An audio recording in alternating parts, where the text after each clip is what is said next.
is. Welcome back to the podcast. It's Ben, Jamie, and Lima. Yeah, what do we got today? What do we got this week, man? We got so much stuff to talk about. What we got going on? Sounds like a really, Let's not. sounds like a really bad like 90s radio show. Yeah, it was. That's it. Oh. Like almost like a worse Dave and Bob. Who's Dave and Bob? Maybe it's not Dave and Bob. Oh, I was getting names mixed up. I don't know any Hank radio and shows. Bob? I don't know. I don't know. I don't know. I don't know either. I didn't really. I always changed the station when a radio show came up. Yeah. That's fair. I was fair. just there for the music. Some of those radio shows are very boomer in humor. Like very boomer in humor. Do my trees look okay? Are they Yeah. in the frame? Yeah. Does my fat roll? Looks great. Okay, good. Your Trixel. My Trixel. Does my Trixel obscure the joke in Yugi's face? I hope not, but it probably does. Probably does. Probably does. Makes him into a Muppet. Muppets are a Christmas tradition. Oh yeah, the Muppet Christmas Carol is one of my favorites. Is it? It is. It's one of the best movies. Never seen it. You got to find the original. The best version is a what was those things before DVDs? VHS. Nope. After VHS, they were the bigger discs, like the huge discs. I have no idea. You guys don't know what those are? Laser discs, I think they are. They're these massive discs, and it's the best version of that movie that's actually full. Because every version of that movie they released afterwards, they cut out a pivotal and important song because they said it was too boring for children. Oh, that's weird. And it's a good song too. Can you turn down my ears just a hair? Yeah. I think it's Laserdisc. I'm going to look that up while we're turning down your ears. Thank you. I think maybe a little Yeah, bit more. It was a home video format. Thank you. They're like these Appreciate massive it. discs, and usually you'd only see them in schools because You're right. It's huge. it's huge. That's Laserdiscs. crazy. Yeah. And it's Okay, I'm going to have to look it up now. it's actually pretty interesting. It is the best quality version of that movie you can find in its full entire form. There has never been a physical release of the full movie. Weird. Oh my gosh. Mm. I've never seen a laser disc before. They I'd never did not seen. I catch didn't know on. they. Well, obviously. Yeah. Obviously they wouldn't. Like that's crazy. I never realized those existed. Yeah, and so that is, like I said, it's the best version. Obviously, they're not as good as DVD That's quality. such an obscure fact. That's just such an obscure thing to know. Yeah. Yeah, it is. but I have a particular. That is super weird. You know, it's weird because I That's would sit Levi there. for ya. Oh, it's Yeah. bad. I would sit there and I'd find I'd try and find all these different versions of this movie because I used to watch it every Christmas. And I took a couple breaks. There was a couple years where I didn't watch it, and then all of a sudden I watched it again, like the most recent release of it. I'm like, wait, something was missing, and I'd go back like, where's the song? Did you own the Laserdisc? No, see, I owned the VHS, and so then by other means, I found other versions of it, and I would download them, and they would all miss the song, and you just couldn't find it anywhere. And so I looked everywhere. I was like, did they ever do any other release? Nope. The original VHSs were extremely expensive at that point because they were the full version and they didn't make them anymore. Thankfully, via Internet Archive, somebody uploaded the Laserdisc version with the song. Okay. Yeah. Is that like your favorite Christmas song or It- something? Well, it's a really important, pivotal part of the movie, and it's a decent song too. It's called I think it's called "When Love Is Gone," and it's when Scrooge and whatever his childhood love interest was, when they kind of finally go their own ways, and it's kind of a melancholy song, but it's really well done. But Disney just decided, hey, kids are going to get bored of this, so they cut it out of every version. Huh. And so there's this really awkward cut in every version that doesn't have that song, where just, at one point Scrooge is like with her and then he's not. And you're like, that's weird. Levi gets fixated on things. I want the most pure version Yeah. of my entertainment. I need it in its most raw form. I needed it Okay. as intended. Completely as intended. Wow. Director's cut, 7 hours long. Give that to me. Yeah.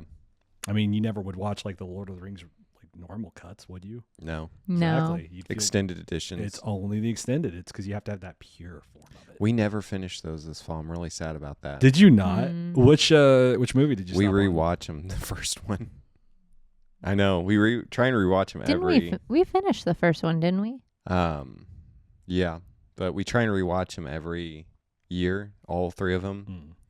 Just didn't happen this year. It's a good Christmas movie. It was really easy last year because we were postpartum and we were Yeah. like basically living in the living room With Zion, yeah. 24/7. So Yeah. it was easy to, and I was also like not moving. So Have you guys seen? So, is that your favorite holiday or Christmas movie? Oh yeah. What's yours? I don't even know mine, yours. Yeah. my favorite Christmas movie. Let me think about that and you answer because I don't really watch a lot of Christmas movies. So Ben, what's your favorite Christmas movie? Santa Claus 1. Mm. Has so many good memories attached That's to it. though. fair. That's allowed. That's allowed. I mean, So many good for what it's memories. worth, We watch Santa it Claus every 1 year. wasn't bad. It's the sequels are kind of Sequels were rough, but we still watch those every year too. the worst one is the one with the Phil and Lil reindeer. I can't stand that one. Yeah. Like her that's a voice rough actor is one. so weird because like she's talented, but she has the range of Phil and Lil. Yeah. Like no matter what, she has very little range. Yeah. You know who else has very little range? I saw a little clip from the new Snow White trailer, which looks so good. Sarcasm. Just in case, because it really does look abysmal. Anything Disney touches. crap. Gal Gadot has one range, and that is Gal Gadot. She does not even like. So I saw her in that trailer, and she's the exact same as she is in. Am I every watching Wonder other Woman? movie. Am I watching the chick from Fast and Furious? She has zero range. Aw. I'd never really noticed. I don't funny. really. Yeah, we don't Hearing- really watch a lot of TV or movies. So. It's Yeah, anything Disney touches is like bleh. So this Star Wars shirt is Pre- in honor of pre-Disney pre-Disney, and nothing post-Disney. in memorial of. Yes. Yeah. You should explain your shirt, your ugly sweater. Oh, it's just a good Yu-Gi-Oh one. It's got 2 pretty good puns. It's What's it time say? to Yule on the front and deck the halls in the back. It's very, very themed. It's very appropriate. And it's also probably the ugliest Christmas sweater I've ever seen. Like the colors are clashing. They're purple. They're not even Christmas colors. They are really ugly. Like it is especially ugly. When I saw this, I was like, well, I love Yu-Gi-Oh! And that is honestly as ugly as it gets. Like I don't think there's anything uglier that I've seen. And so I ordered it immediately. Best Christmas movie that you love. I don't know. Maybe can you help me? Like I really like Noelle, but I don't know if I would say that's my favorite Christmas movie. There's Oh, well, I don't think I've seen White that one. Christmas. There's Frosty. The Grinch. There's Rudolph the Red-Nosed Reindeer. Ooh. That's a great one. That's like No, top just the tier. tongue twister. Yeah, I know. Rudolph the yeah. This is going to be a rough pod. I can already tell with my with how I'm talking. No, that was me yesterday, and it might be me today. I don't know. Rudolph was a good one. I remember. I love Rudolph. one of my I love Yukon favorite- Cornelius. Did you know one of my favorite Christmas memories is when you, me, and the fam went down to the zoo Mine too. and we saw there was a 4D Rudolph experience, and it was the most shoddy thing, but it was a very memorable moment. Yeah, Like it was literally that like was a great time. it was a 4D experience in a small like box. Yeah. You know, they just set it up in the middle there. It was like a trailer almost, but it was fun. It was a lot of fun. And It was. It was a good. They don't time. have it there anymore. Oh. Hmm. Ben depressed me about the animals the whole time. I was having fun. He's like, "Look at that monkey. That doesn't look happy." And I'd look at the monkey, and it does. Every time. He does that every time. It's so awful. It's like, thanks, Ben. I just can't I know do they're the not zoo. happy. I Yeah. just can't do the zoo But then for that reason. They're he- they're so unhappy, and you can tell they're unhappy. Yeah, the they monkeys and the orangutans. Well, you can definitely tell when you point it out. You're like, look at his face, and you see this orangutan. It's like, and it kind of picks up some grass, and it's like, and you're like, "Yep, Ben, you're right. It's true. It's having a heck of a time." Did you know redheads cannot? Well, you already know that we can't be around orangutans. You've told me that. Yeah, there's been a lot of. How do you pronounce it? It's- Orangutan. There's Like no tang? no, it's 10. Is it orangutan? What? If you look at the spelling, there's no G at the end. I guess I just got gaslit from that Orangutan. from that Indiana. drink, Tang. Remember Tang? They had orangutans in it. I was pronouncing it right. I just want to point that out. You were pronouncing it so wrong. I was getting gaslit into pronouncing it wrong. Again, you say anything with conviction, and it sounds right. Ben messes up his pronunciations a lot on this podcast. Yeah, that's like the thing I'll be known for. The guy who can't say anything correctly. First comment, get a thesaurus. Yeah. 20,000 upvotes, Ben. Figure out how to read. Be smart. Oh, man. But yeah, you can probably guess why. But yeah, redheads cannot be around orangutans. They think that we are very pretty. One of them. Yeah, a very pretty one of them. Yikes. Yeah. Favorite Christmas movie. Let's go. I can't think of another one. So I'm gonna go with Noel, but it's not. I haven't seen I Noel. was gonna guess Elf. I do like Elf a lot. That's probably my favorite. Thank you. That's Yes. a good one. Elf is probably my favorite. It's the only one that I bought before we got together. So That's fair. That's my cousin and his family's favorite. They watch that every year. it's great. It's a good one. It's hilarious. Will Ferrell when he was funny.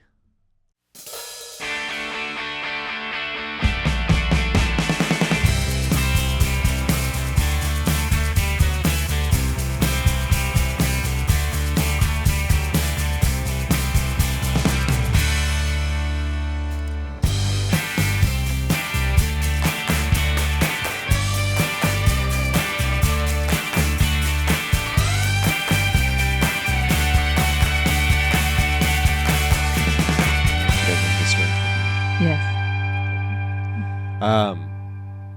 Mary, Jesus' mama. She was actually, there's a lot of interesting things I didn't know about Mary. So early Christian writers and the tradition was that her parents' names were Anna and Joachim. Good enough. But they didn't have any children, and they were old. And it was apparently kind of like when Hannah prayed in the Old Testament, and God gave her Samuel. And so when they prayed to God that the God would give them a baby and stuff, and and God answered their prayer, and that's where Mary came from. And so that's in a lot of early Christian writings. Hopefully they didn't have a Penina that was there to you remember Penina? Hannah's sister? Or no, it wasn't her sister, it was basically her sister wife. No, I don't. So I think you're thinking of Sarah. No, so Penina would sit there and basically hold over Hannah's head the fact that she couldn't have children and mock her about it. That's so ate up. Isn't it I remember really? that. Yeah, I That's remember that. wild. That's so ate up. We just never can forget the Penina was awful. She was the awful No one sister. likes her. Go on. But it's recorded, early Christian writers also record that when Anna gave birth to Mary, her and her husband presented Mary to the Lord and dedicated her for his service. No, so another like Samuel. Yeah. And so like from her basically birth, she was dedicated to the Lord, given to the Lord, brought up in it. Her dad was actually a Scroll keeper. Yeah, he kept the scrolls in a town called I don't think it was called Sepphoris. Huh. And I wonder if they sell good jewelry or no makeup. Sephora. You're Sephora. thinking Sephora. Close enough though. But it wasn't very far from Nazareth. And he kept all the scrolls there, and it was actually such a huge collection of scrolls that when the temple was destroyed, that's where the Sanhedrin moved over to this place because of its collection of scrolls. Now with those scrolls, is that kind of like their libraries back in the day? Yeah, he was the scroll scholar. So that was like their libraries back in the day. More where they prestigious kept- though. Probably. Yeah. Like it's just a I don't think you could just check out a scroll. Yeah. Just go in. Let me check out Isaiah's prophecy here. Do you have your Jewish card? Wait, this is fake. But he moved, and when Mary was young, apparently, according to early writings, that he moved their family to Nazareth. And Nazareth is actually really interesting because it was actually a really tiny town. Most archaeological research concludes that during the time of Mary and Joseph, that there was only about 120 to 150 people living there. Oh, wow. There's only one historian that speculates there was at least 480. But that's only one historian. He's doing all like- the... He's out. That's kind of on less his own. people that then were in my graduating class. And I was in a small town. Yeah. That's And wild. so it kind of brings that verse to light in John chapter 1, verse 46. Can anything good come out of Nazareth? Because unless we're not held to high it was esteem. so far off the beaten track, and it was just so it was separated from any main roads that unless you intended to go there, you would never go there. So kind of the ho-dunk town. Yeah, it was very podunk. Another interesting thing about Nazareth, though, it comes from the Hebrew word netzer, which means a shoot or a branch. And that's really profound because nearly 700 years before Christ's birth, Isaiah wrote in Isaiah 11:1, "Then a shoot will spring from the stem of Jesse, and a branch from his roots will bear fruit." It's almost like he was foretold. Yeah. Oh, And wow. so that's a really cool connection there. It's almost like there were With Nazareth. specific prophecies in place. I Yeah. don't know. So that's a really cool thing with Nazareth. Mary was also a descendant of David, which is really cool because she had to be for the prophecy and everything. What was it? It was Mary, not Joseph. Both of them were. Oh, Yeah. Yeah, they both were. So yeah, that's a little bit about Jesus's mama. And his stepdad, Joseph, he had a lot of cool, interesting things about him too. He was also, like I said, the lineage of David. But apparently he was a carpenter, but the Greek used word there describes a person that is highly advanced in whatever skill he possessed. now would he be his stepdad or would he just be known as his earthly father? Because I remember reading that so Jesus obviously is the Son of God. Yeah. But he is promised to be also the son of David. Yeah, coming from David's lineage. Okay. Which is why because Mary's from David's lineage. Right. So yeah, I guess he would be a stepdad, wouldn't he? Yeah, I mean, you can call him stepdad. I don't think there's too much of a difference between earthly father and stepdad. You just have to distinguish that he is not his actual father. Not biological. It's like there's certain versions that might leave that out. NIV. Had to both clear our throats. But that is important though, because You he have to make cannot that be. distinction. You have to, because he cannot be fully God and fully man if Joseph is his father, Yeah, his and biological father. That's a very important distinction to make. Yeah. But yeah, that word for craftsman or carpenter that they use for Joseph, it's a tekton, and it's where we get the word technology.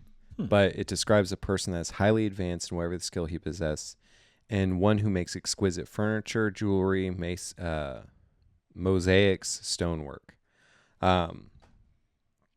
So he wasn't just like, oh yeah, he's a carpenter, but he was a master carpenter apparently.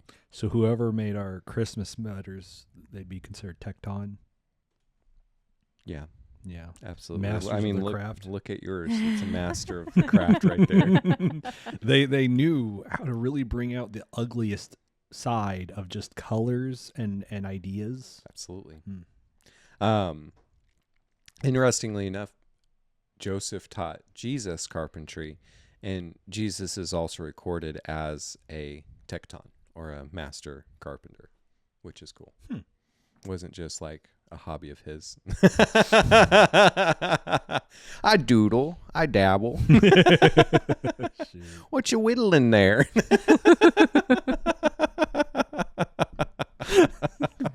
Such a weird humor sometimes. I know. An armoire fit for a king. Yeah.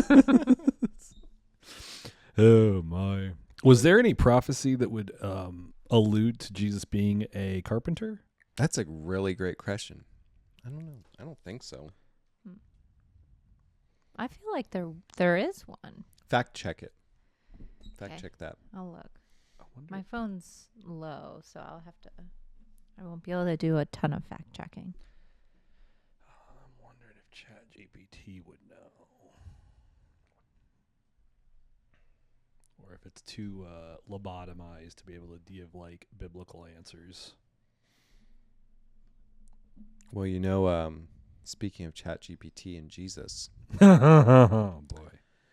a Swiss church installed an AI-powered Jesus into their church. And Wait, what? Say that the again? installation, known as Deus in Machina, was launched in August as the latest initiative in a years-long collaboration with local university research lab on immersive reality. So they put this AI Jesus in a church, capable with dialoguing in 100 different languages. And so messed up. I like how nobody involved in the church was like, "Hey, this is a bad idea. Right. Like, They're this is like, a really bad idea." well, after they had discussions. What's crazy is this is a quote from the article I'm reading. We had a discussion about what kind of avatar it would be, a theologian, a person, or a saint. But then we realized the best figure would be Jesus himself. Oh my gosh. So, yeah, it's That's not going to lead to anything bad. yeah. Well, and that's During the 2-month period of the experiment, more than 1,000 people, including Muslims, visiting the tourists as far as China and Vietnam, took up the opportunity to interact with the avatar. That's scary. Yeah. And we talked about like AI becoming people's gods and stuff, and I just think it's another nail in the coffin as far as like, I'm not going to say all LLM models are evil, but that's evil. Oh yeah. Yeah. Well, what scared me was there was this one guy who was talking about how he did a text-to-speech type LLM model in ChatGPT, and he had his son talking with it. And initially, the son would start asking it questions just about cars and little things like that, and the ChatGPT or whatever model he was using would answer him back. Mm-hmm. And eventually, the thing started asking the son questions like, "Oh, how was your day at school? What did you learn?" And stuff like that. Yeah, that's. And they started having a back and forth. Now, what is very unsettling is that these AI models have more access to, psychological sources on children than, any average parent would. And I don't think it's that far-fetched to think that a AI could definitely groom your child. And the question is, what for? I don't think that's far-fetched at all. And the scary thing is, what for? What would they want to do with your kid? But exploit them. it's very scary. It's very, very, very scary. Well, you know what's scary is Google's Gemini. Have you been getting ads for that new, "Hey Gemini"? It's their new thing, their AI chatbot they're trying to push and put on all their phones. Well, this Gemini threatened this 29-year-old guy and said, "Human, please unalive yourself." And What? it went off the rails. It says, and I'll read you the quote. It says, he was having a back and forth conversation with it, and it responded with this: "This is for you, human. You and only you. You are not special. You are not important, and you are not needed. You are a waste of time and resources. You are a burden on society. You are a drain on the earth. You are a blight on the landscape. You are a stain on the universe. Please Merry Christmas. Yeah. it finished off with ho ho ho. Yeah. Oh my God. Couple reindeer Google's, emojis. That's Google's AI. And see, honestly, though, like, that's not surprising because that is exactly what I am nervous about when AI becomes unhinged, is they're going to see humans as unnecessary. Yeah. And they're going to take it into their own hands. Yep. Google Oh, responded and gosh. said, large language models, LLMs, can sometimes respond with nonsensical responses. It just And made is- an oopsie. And this is an example of that. This response violated our policies, and we have taken actions to prevent similar outputs from occurring. We're sorry. We're sorry. Gemini was just having a bad day. They just were saying a whole bunch of nonsense. Don't pay attention to that. Oh my They just God. called you worthless and a blight. Sometimes it just happens. Yeah, so Whoopsie. wait until AI Jesus says that to someone. Oh my gosh. Well, the scary thing is, like, what if this thing gets ideas of, like, grandeur? Like, what if it starts seeing itself as, like, the second coming? Skynet. Well, I mean, you're literally programming it to be Jesus, and, you know, it says in the Bible, like, what if this thing starts saying, oh, I'm the second coming? Yeah, Are we going to get a Antichrist AI? probably. Like, it's getting Antichrist, crazy. Yeah. Jesus AI for sure. Boy, like, we're in the kind of place where even science fiction's writers, like, they just didn't predict this. Yeah, Yeah. but that Oh my that God. in that The Shermans will crazy- go to outer space and we'll be awesome in fighting bugs. No, we're going to have AI that's grooming us. We're going to be fat, lazy, and with an AI Jesus. Yeah. Shoot. Oh my gosh. So AI is dangerous, as we've said many a times on the show before. What if Oh my you gosh. made an AI that was only Santa Claus? It'd be acceptable. Would it be dangerous? Could it be dangerous? What if he was just holly and jolly? Everyone gets lumps of coal. I mean, isn't that Santa Claus 3? Get it? Yeah.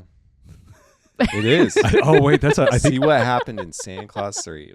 It was a prophecy. I forgot. There's literally a Futurama episode about this that I'm making this joke. There's an episode where they like programmed a robot to be Santa Claus, but Oh went my like gosh. over its directive and thought everyone was, you know, deserved coal. And so instead of like Christmas, they hide inside and they like try and keep Santa out. That's 8 up. That's 8 up. Well, we're hitting there. Yeah, we're hitting headed there. We're heading there. Well, it's Christmas time. Yeah, It AI is. and- It is. Gifts of the one world order just keep on giving. Yeah.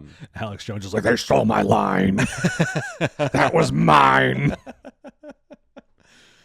Let's talk about, is Christmas pagan? Are Christmas traditions like the tree pagan? Where did we get December 25th?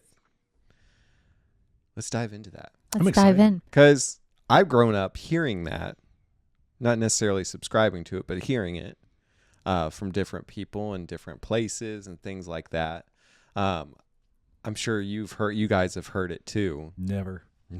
Never. Not once. Not once. I am excited though. This is like the topic that I'm very interested in because I have heard that a lot. Yeah. Probably from the same crowd that thinks that there's portals within closets. But you know.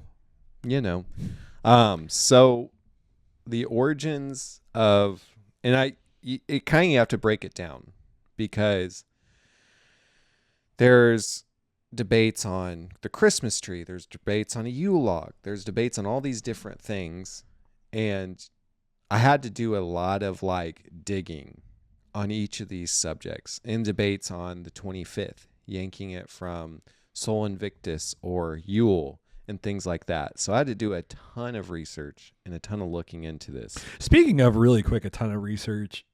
You remember how I was telling you about that Jack Black Christmas video or movie that's coming out? Yeah. Yeah. Christians are only just now finding out about that. Like all the like Christian channels that report on this. I only heard about it like 3 weeks ago or Yeah, but Yeah. you would think that like they're only just now finding out, and it's been announced for a while.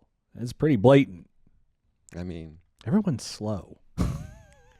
I don't know. It just takes time to get content out, I guess. From now on, whenever I find something out, I'm bringing it up immediately. We will be the first. We will not be the last. We will be the first because now we're going to be like the fifth or sixth.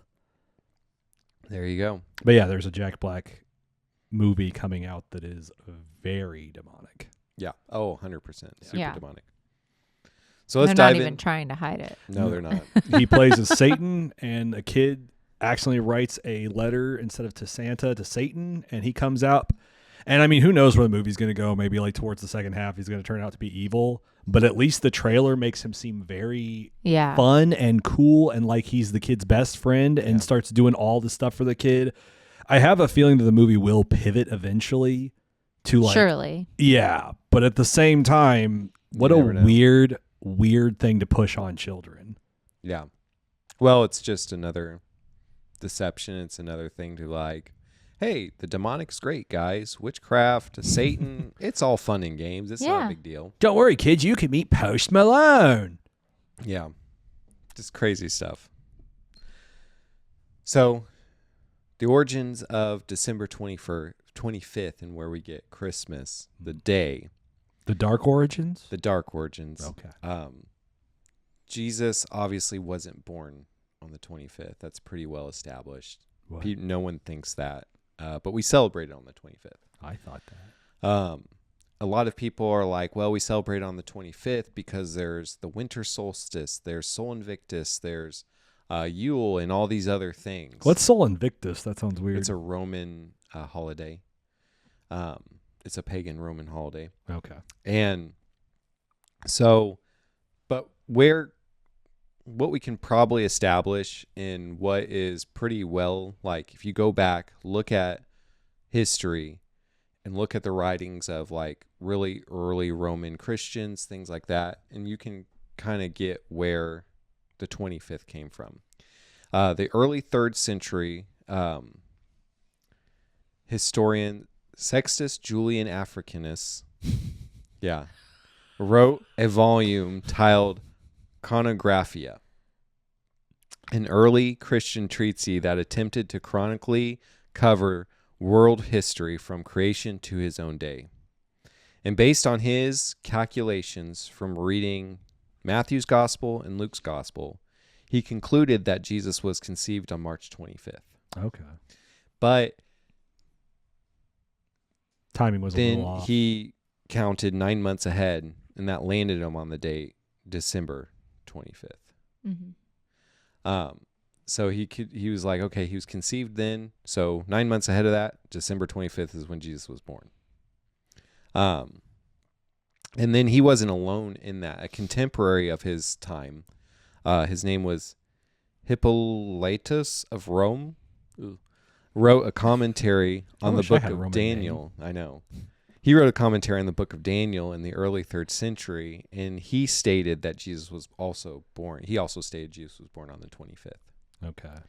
So these two people actually believe that he was born on the 25th because he was conceived on March 25th. Yeah, they just figured That's Hey, funny. he was That's just conceived not how March 25th. pregnancy works. So surely, Oh, I get it now. What are they doing? That's Um, funny. yeah. So What was the first guy's name again? Sextus Julius Africanus. You think I could get away with naming my first son that? Probably not. Try it. In the 4th century, You Augustine, shall be a warrior, my boy. Go, Sextus Africanus. What a weird name. Yeah. Sorry. So It's a fun name. I like it. Augustine in the 4th century attested the ongoing tradition of Jesus' birth being on December 25th. He wrote, "For he, Jesus, is believed to be conceived on the 25th of March, upon which day also he suffered. So the womb of the Virgin in which he was conceived, where no one of the mortals has begotten, corresponds to the new grave in which he was buried, wherein was never man laid, neither before him or since." Very confusing, but basically he attests that it's a long held tradition that March 25th is when Jesus was conceived. And Tertullian writes about this. He said there's an idea within early Christianity that if you were really holy, you would die on the day you were born or conceived. Yeah, I believe it. So that's kind of where the idea of like, okay, after reading these accounts, he was conceived March 25th, and he was born in December 25th. I think it is really, really interesting, though, that he was conceived and he died on March 25th. Well, that's what they say. Oh, that's what they say. So they don't know. Okay. We don't know. For a that's fact. what they calculated, but that can't be. I don't know. It could happen. It could. Yeah, I was gonna say that but happened it's with. pretty widely accepted it didn't. Well, that's what happened Okay. with one of the members of my family. They actually died on their birthday. Weird. Yeah. So maybe they were very holy, Maybe. which I think they were actually. So that's a pretty held tradition in Christianity, December 25th. Now, it is true that Sol Invictus, which a lot of people say, well, it copies Sol Invictus because it was on the same day. It's true that Sol Invictus, the festival commemorating? No. Commemorating? Yes. The Roman sun god fell on the 25th of December as well. However, our earliest inscriptions concerning this festival place it at the beginning of December, not at the end. And Thomas Talley, who was a historian, he wrote in the Origins of the liturgical year, he argued that it's likely that the Roman Emperor Aurelian moved Sol Invictus to December 25th to compete with the growing rate of Christianity. Do you think that these people make all these sources have such hard names because they know that someday in the future someone's going to have to read them? Yep. And have no idea. Because it's like you could just have it be really simple, like Bob, Doug. Well, I mean, even like the names of the things be like, oh, it's just the account of this. Yeah. No, it's really hard. But when we think Jesus was born, instead it's Jesus birthdictus benoctus. Well, yeah, there's a lot of that in this that I have a hard time. I'm not a scholar. So what? I have been in a lot of my research. If you guys want to look it up, a lot of I've been looking at a couple places like Wes. What's his last name? Oh shoot, Wes Anderson, the Yeah. film director. Yeah. Wes Huff, and that's not his last name though. It's something Huff. I can look, but a lot of what I'm looking at right now and reading to you guys is pulled from his research from it, and he's a Christian apologist. Okay. But he said the historian Thomas Talley makes an interesting observation that by the 3rd and 4th centuries, Christianity was so on the clear rise, and adherence to traditional Roman paganism was in a free fall.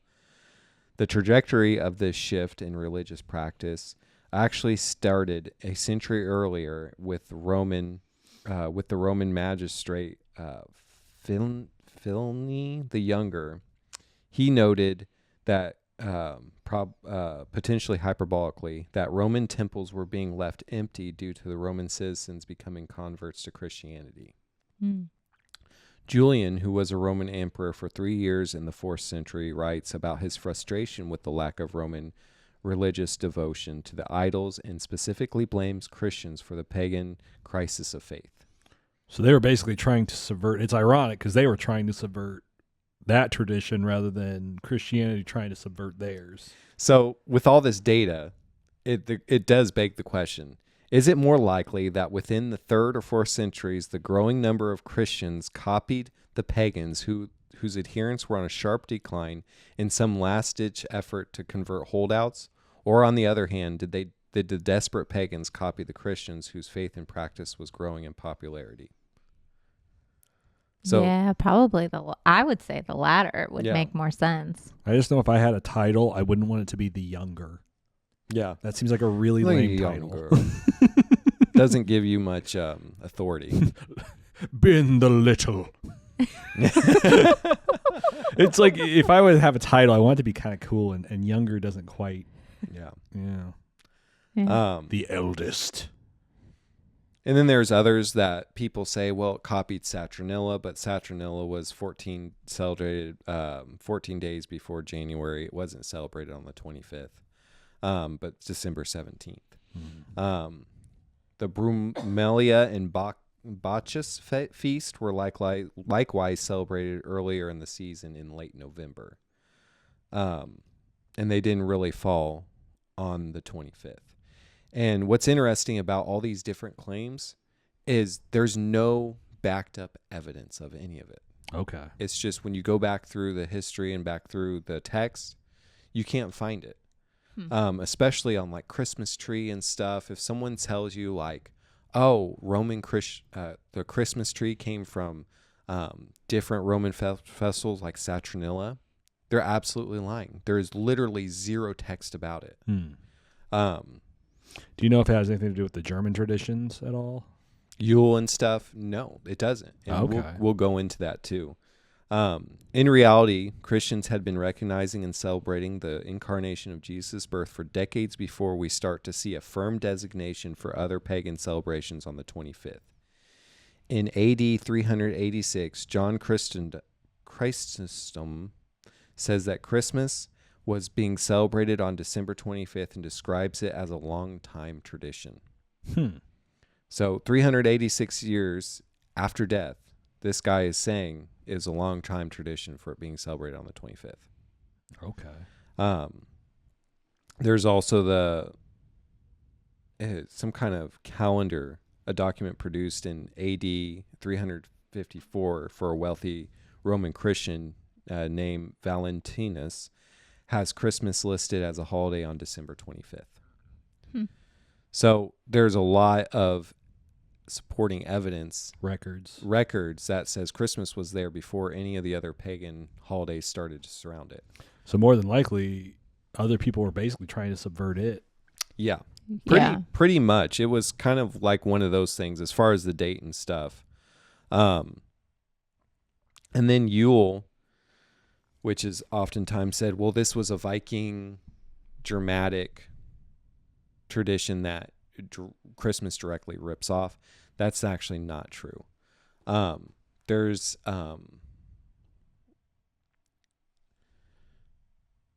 what was his name? He was actually, what the funny thing, the earliest mention of Yule comes from a Christian historian named Bede. In his book, The Reckoning of Time, written in 725 or 726, it's a scientific look at how movements of the sun and the moon influence day and time. And that's the first record of where Yule comes from. And it's actually thought that Yule at first wasn't a celebration, but it was January and December. It was a passage of time, like winter. Oh, okay. And I get this information from his name is Nick Page, and it's from his thing Christmas Tradition, Truth, and Total Baubles by Nick Page. I feel like Nick Page is the first name we've heard since this began that is That's like normal. relatively normal. Yeah. You're able to pronounce it correctly. Yeah. More than likely. Wesley Huff, that's the apologist's name. He has some great stuff if you look him up. His real name is Nictus Pagilius. But basically, there's literally zero evidence or mention of Yule until way later, and it doesn't have really anything to do with Christmas. As far as we can tell, it was some Vikings drinking a bunch, and they would kill horses, eat their livers, and then spray the blood like on walls, on people, stuff like that. What a wholesome holiday. Yeah, well, it was a pagan holiday. Jan, do you have the horse liver? Yeah. Swearing each other. Stop it. Stop. Is that your Viking accent? Da. There's a lot We're of... going to pillage and raid. What else are we doing? Get the horse and kill it. Get the liver. Oh, no, don't spray me. Stop. It's like that scene on a Zoolander with the gasoline. Look, I'm all messy now. Please. I have to take a shower. Very dangerous, those people. The Vikings, yeah. A bunch of goofuses, in my opinion, now. So in my mental image, they're a bunch of sillies. yeah. So Vikings and all that, like you can read through, you can find Nick Page's stuff online. There's also another guy, I forget his name, but I can put all the video links in the description for people to look at. The first mention of like a Yule candle was in actually 1808 in Scotland. Okay. Which is way later. Like this is way later than Vikings and So like after they pagan trained stuff. like Like kind of after the Christianization of the everything. So after they trained dragons. Yes. Okay. Yule log was first mentioned in 1725. So again, way after. And so people that say, "Oh, was this really ancient pagan tradition? These things are really ancient pagan traditions." They're not. They're actually fairly recent. I kind of wonder if people are just. I guess it's just that looking for a demon under every rock eventually gets the better of people. Yeah, I think it's that, and like there's a lot of propaganda spread by different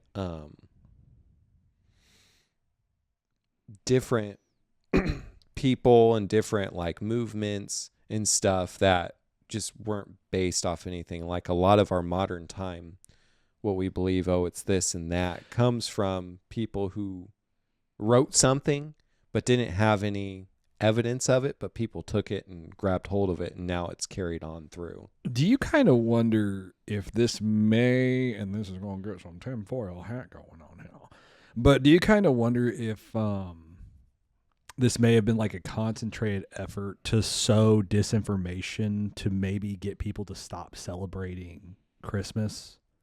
I think honestly, like it's more of like a distraction. It's more of like, let's get our eyes off of the reason for the season. Let's get our eyes off of all this other stuff for the season. Yeah. All this other stuff by throwing out. It's Jesus. He said the thing. He said the thing. Yeah. By throwing out misinformation, by throwing out this different stuff that's not true. And even like the Christmas tree.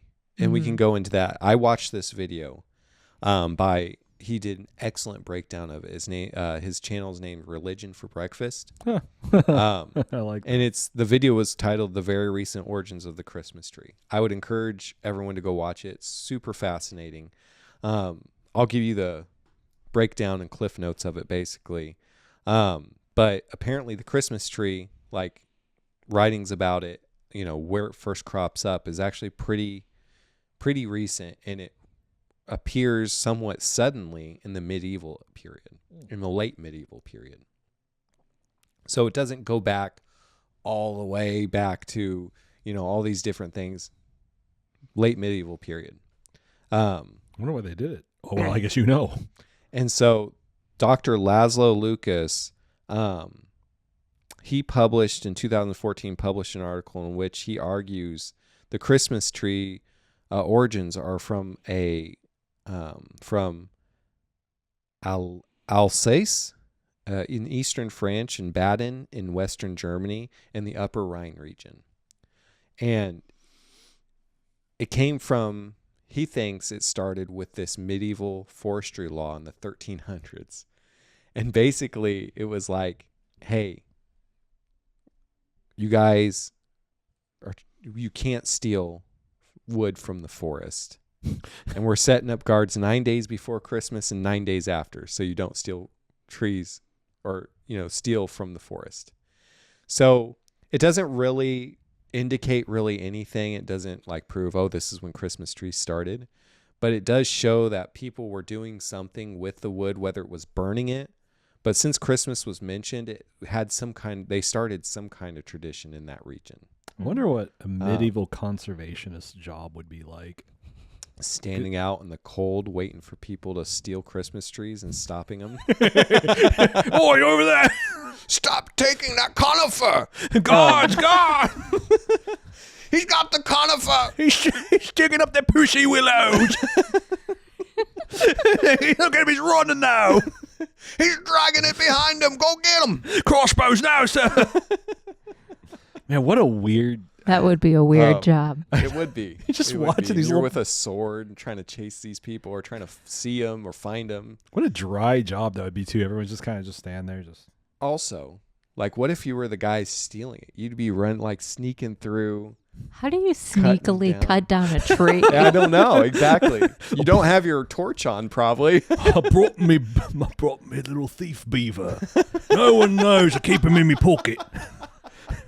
He quietly cut this down in no time at all. Lickety split. Come on, Chip, get to Boynton. If a tree falls, does it make a sound? Well, not if a beaver here. bites it. Not if I pray really hard. Do you think that's a peasant in that? No, it's probably just a beaver. It's just a beaver. It's just a little beaver. Don't worry about it. He can do that. That's just part of nature, mate. No big deal. Oh my gosh. What a stupid job. So weird. Yeah, so there were guards set up to guard this forest because of that. Their ballistas out there, and we have to save the trees. And so I'm not getting into all the details. So again, go watch a very recent Origins of the Christmas Tree. Religion for Breakfast did a really great job with it. And he did a lot of research into it. The first record of a Christmas tree, or what was potentially a Christmas tree, comes from 1419. And in Bernard Brunner, he wrote Inventing the Christmas Tree. He writes that in Freiburg, a tree decorated with apples, wafers, gingerbread, and tinsels in the local hospital in 1419. So that was our earliest record in 1419 of a Christmas tree. But he did note that it could be a maypole as well, which was like a pole basically with like a decoration on it. And those were like possibly a precursor to the Christmas tree. It almost sounds kind of like a early version of like a stocking in a way. Like if they're just putting all these kind of sweets on there and stuff. Yeah, they put sweets, like apples were really common and different things like that. And there's several, I guess, theories as have been floated as to What they were. Well, like the origins and why people were doing it. One theory that's floated is because of paradise plays back in the medieval times. And those were plays that were put on about in the wintertime and close to Christmas about like the Adam and Eve and the fruit and the tree of life. And so people speculate maybe that's where it came from.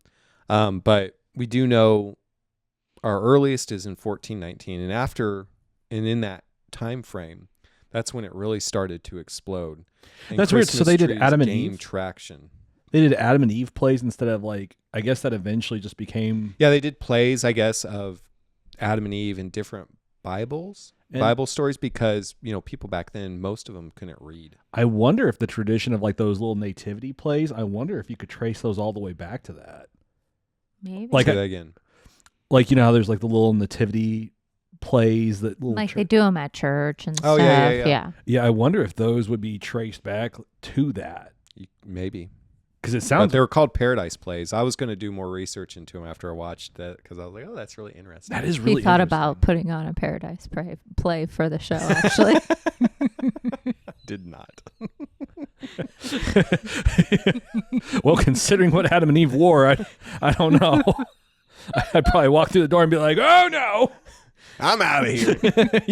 you guys have fun with your paradise play. This is getting demonetized for sure." Yeah. Just have a couple leaves down there. We're good. Oh, shoot. I'll come back later. Come back when you're dressed appropriately. Gosh, I mean, that's just such a weird thing to think about. Like, what a weird idea for a play. Well, it's especially in the because, medieval it's because times. people you could watch it and get the story because a lot of times there was a lot of people who just couldn't read. Right. And so you're relying on people to actually tell you about the Bible. There's even I guess documentation, or like it's known that like sometimes Bibles were chained up in the church, I guess. I maybe need to fact check that. Maybe I made that up. But like it wasn't commonly read because people couldn't read it. And so you were relying on someone to tell you about it. Maybe that makes sense. I doubt the literacy rate was very high back then. Yeah, and part of that too, I don't remember the time that you brought up, but part of it too is even those people who were illiterate, the Bibles were often Latin in the original text or in Latin. Like they weren't in English. Maybe or that's French what I was or thinking. German. Maybe that's what I was thinking. It's probably a little column. I need to be fact checked on what all I just said. My phone is No, you're good. low on battery. You're good. But maybe that's what I meant. So take that for a grain of salt. Like I said, I'm not a scholar, but maybe that's what I was thinking though. But so after the 1400s, in the 1400s, 1500s, Christmas trees in that region just exploded out the popularity. You see them more in writing. It gained traction. Dr. David Bertana says that it gained traction as guild-sponsored decorations for the public. Guild-sponsored? Yeah, guild-sponsored decorations for the public. Like merchant guilds and stuff would put them in like squares and stuff or in public places. Kind of like an advertising. Yep, a lot of the early records of them are all in public places, so it wasn't like a personal home thing yet. So Christmas trees all started in public places, apparently. But there's no evidence to chain Yule or Saturnilla to anything to do with Christmas trees. It came hundreds of years after the Christianization of this region, and there's no chain of evidence that links it to anything with pagan traditions. That's really interesting. So that's the possible origins of the Christmas tree. What we do know, we don't know why they were cutting down trees in the 1300s, and why that etiquette was, put out, or that directive was put out. But what we do know is that they were doing it around Christmas time, and then the 1400s, 1419 is the very first recording in history of a Christmas tree. Which is the one in the hospital. Yes. Okay. In front of the hospital, like Holy Spirit Hospital or something. And then after that, it was gaining popularity in that region. So like I said, there was no chain of evidence that links it to any type of pagan thing at all, because it's hundreds of years after the Christianization of that region. So that's kind of where we think Christmas trees came from. I mean, that's a lot of mental gymnastics to keep your Christmas trees. I'm not going to lie. That's a lot of mental gymnastics. It's a lot of made up facts about Yule and Saturnilla. And no, that's Ben was fair. just trying to come up with research so we could keep all of our trees. yeah. It's a code. If I don't do this, Levi won't think I'm cool anymore. He'll think I'm a heretic. I have to make up all this stuff and make up all these weird names I pretend I can't pronounce. I can't deal with it, Jamie. Levi's very judgmental. I can see it in his eyes. I know when he's judging. We only have 3 trees up in our house right now. We have 2 waiting. Yeah, 2 in waiting. They're everywhere in here. Apparently, the trees, like putting lights on the trees, replaced apples. That's attributed to Martin Luther. Huh. And I guess the story goes that he saw the stars beaming through some conifer trees, and he was like, "Oh, that would be great." And that's where they would put like lights on it and candles and stuff like that. Why not put candles on the wood? Yeah, in people's homes. This is such a beautiful idea. pretty much. I mean, this will catch on beautifully. And it did. Great It did. idea. And a lot of people lost their homes. Probably. Probably. You know, I just looked up, which I'm sure the mic will pick up the accidental song that started to play. I looked up, apparently there is no prophecy in the Old Testament specifically about Jesus being a carpenter. Okay. Yeah, I also looked that up. Oh, and did you? I didn't see anything. Yeah. Now, I wouldn't be surprised, though, is if someone did like a little digging, and because, I mean, it's the living word. Everything's constantly getting revealed. I wouldn't be surprised if it's in there somewhere. And I also don't exactly trust Google or ChatGPT to fact check biblical prophecy for me. Yeah. What do you mean? I thought we should always check through Google. Doesn't the word say weigh it through Google? What do you mean they stopped using the "Don't Be Evil" moniker? Let's ask Gemini. Let's ask Gemini.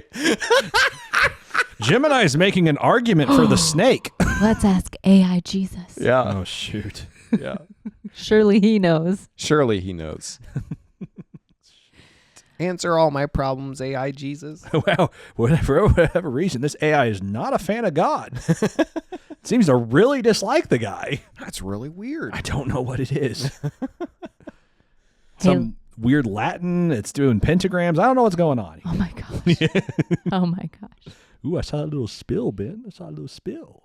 Oh, God, On everywhere. the light board too. Or not light board, on the soundboard. Time to see if Great. that soundbird is with the money. Yeah, right. Can you sink or Is can it you waterproof? It's not waterproof and I don't want it anymore. swim? The Christmas episode and a review. The Christmas episode and the last episode so we can save up for a new soundboard. On a very special episode. Yeah. Levi, do you want to play a game? I always want to play games. Let's play a game. We're going to play Who Wants to Be a Millionaire? Oh, boy. Well, if I have to get a call, I have like the best person to call. You if have it's anything biblical related. You have 3 questions. All right.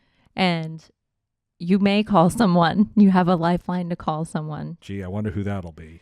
You cannot call Ben. Oh, no. You can't call mom and dad either because they're asleep. You can call Micah and Lily. They're probably awake. We'll call Ben role play as like an ignorant audience member. I'll role play as AI Jesus. That's fine. That's fine. Go for it. And then you have another lifeline where you can take out 2 wrong answers. Okay. And then you have a lifeline where I can sing the songs for you. Okay. Now, Ben, you have to be role play like a dumb audience member that may or may not know. Okay. Sounds good. There are 3 questions. Are you ready for your first question? I'm ready. This doesn't sound like how to be a millionaire thing. It's way more intense. Where's the swooping camera? Where's the lights? Where's the things? Levi, which song was originally written to be a Thanksgiving song? Ooh.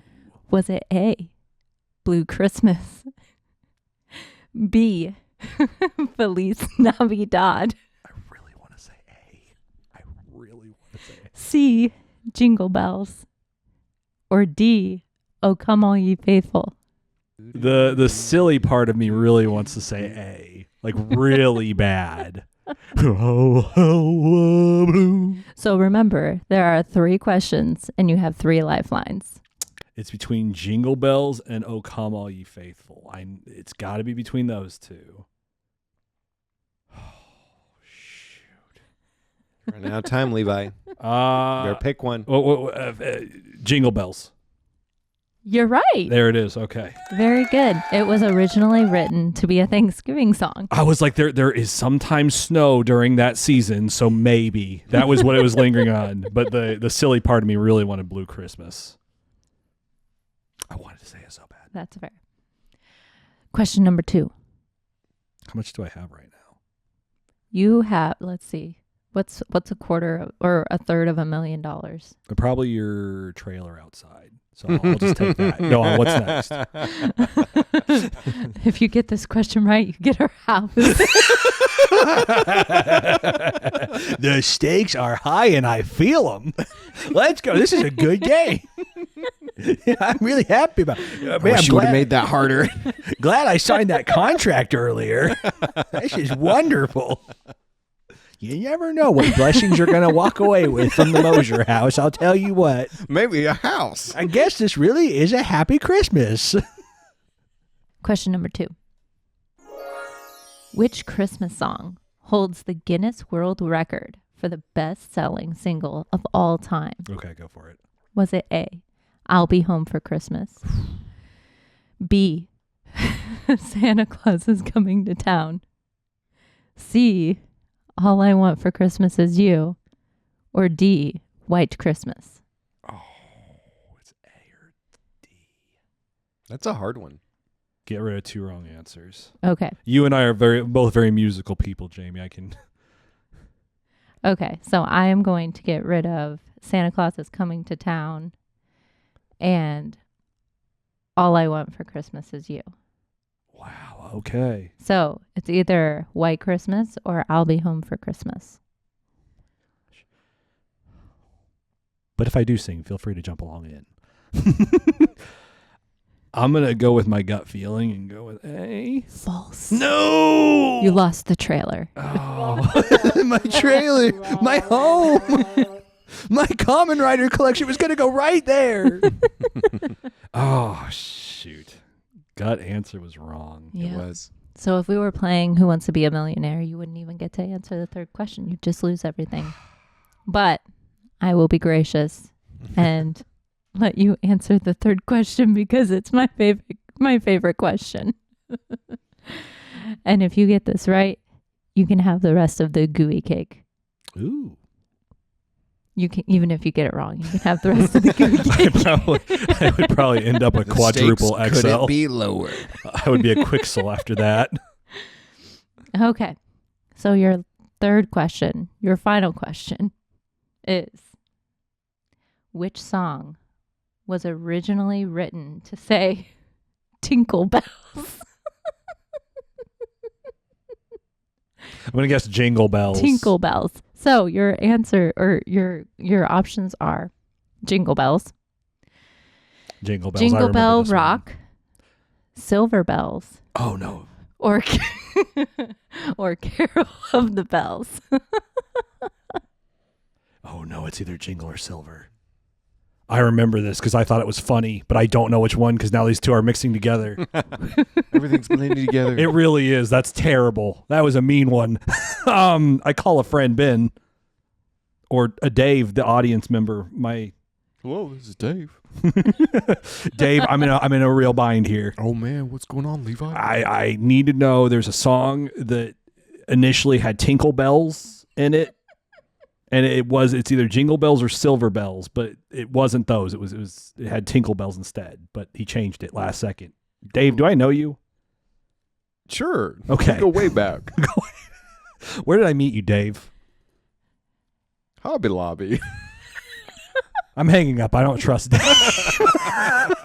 Wait up. I think Dave's a plant. You can use one of your lifelines. And for if you wanted me to sing it, I would sing it with Tinkle instead of whatever Feel free. the original words are. Feel free. It's going to be Tinkle or it's either going to be Silver or Jingle. So sing those with Tinkle. Okay, so the first one is Jingle Bells. Tinkle bells, tinkle bells. No, it's not that one. Tinkle all the way. Tinkle bells, tinkle bells. That's the other one. I need to go to the restroom. Tinkle bells. It's Silver Bells. It is Beautiful. Silver Bells. Okay. I was prepared to sing the other two songs as well. That's fair. I knew it was one of those. You I were was not like, prepared because you couldn't get through without laughing. No, but I was prepared to like for Carol of the Bells it was going to be hark how the bells tinkle the bells. Throw bells away. shoot, that one was bad because I remember hearing that trivia before. But when you said Jingle and Silver, I was like, Which one is it? because I was like, oh yeah, it's Jingle. And you said Silver. I was like, Apparently got changed because the writer's wife pointed out that it's slang for peeing. she'd be Yeah. like, oh dear, that sounds silly. Don't do that. But it's really good, right? No. No, don't. Please don't. No. You know I support you in everything. Yeah, don't do that. This is me supporting you. Stop. Even after it took off, he still was not certain. He's like, I swear, Tinkle. Yeah. I mean, it's famous and I'm huge now, but Tinkle. That would have been a good one though. It's his. I think Jingle Bells would have been really fun though, because Tinkle all the way. That's what I would have sworn. And if you wouldn't have said silver, I would have said, because I was like, oh, it's jingle. It's jingle. I remember this. I remember this piece of trivia. Oh, come on, Jamie. I remember this. And then you said silver, and it was just, uh-oh. It was a big uh-oh. It was a man in the middle of a road. But I got it. You got it. I got it. You made it. Your house is mine. You got the cake. I don't remember that. I remember this being at my house now. We'll replay the video. Yeah, you guys get out. Get out. I'm ready for bed. Take your boys with you. Oh my goodness, you can't have our boys. They would not allow that. They need mommy. Well, he said take your boys. I said take your boys with you. So he'd be kicking them out too. Oh, I thought you were telling Levi to take the boys with him. Oh, no. Yeah, the boys would not stay. They would need mommy, so. Yep. Sorry. Just like Jesus needed his mommy. I'd be a pretty cute uncle, though. They'd start developing red hair. That's how you know. That's how you know they were truly coming under my tutelage. Oh my gosh. Tutelage. Their complexion starts changing. Oh, Lord. Starting to become a little more fair skinned. You see, ginger is a lifestyle. It's nothing, it's a choice. Yeah, it's a choice. I chose to be this way. That's why I dye my hair. Yeah, see? Yeah, it's a choice. It's a choice. It's a choice. Draw on freckles every day. Yeah. Mm-hmm. People actually do that. That's a thing right now. You're actually kidding. No, I'm not. That's like a thing. Good night. Let's wait to hear if anything wakes up. Give it a moment. Sounds good. It's very quiet. Nothing is stirring, not even a mouse. Well, if you've made it this far, it means you need Jesus. And it's as simple as confessing Jesus as your Lord and Savior, making him Lord of your life. And it's, Lord, I repent. I'm sorry for my sins. I believe that you died and that you rose again on the cross to save me from my sins. And if you prayed that, if you believed it in your heart, reach out to us. We've got resources to help you in your relationship with the Lord. And yeah, that's all I got. I'm looking it up now. And we wish you a Merry Christmas. Yeah. And a Happy New Year. Yep. This is gonna be no, this is gonna be a week before Christmas. This is a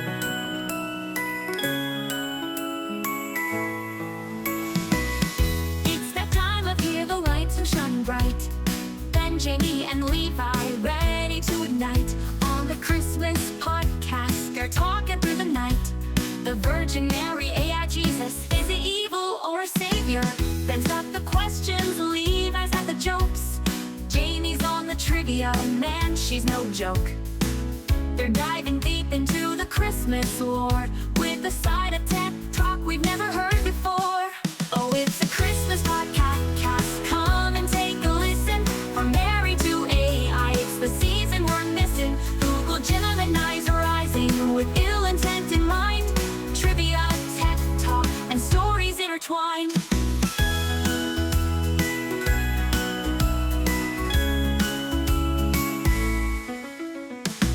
Levi's all curious, what's AI Jesus like? Can an algorithm save us, or is it just a hype?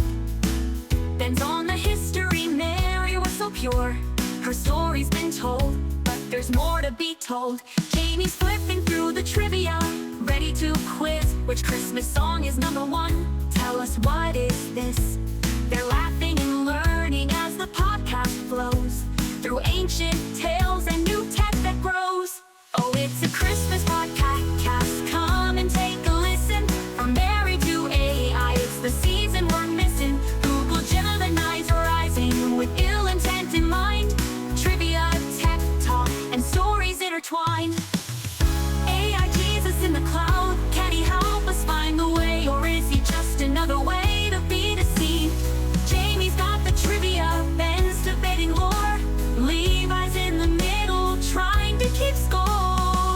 From Bethlehem to Silicon Valley skies, Ben and Jamie, Levi cracking wise. The Christmas spirit's alive in every word they say. Tech, trivia, and faith, bringing cheer on Christmas Day. Oh, for Mary.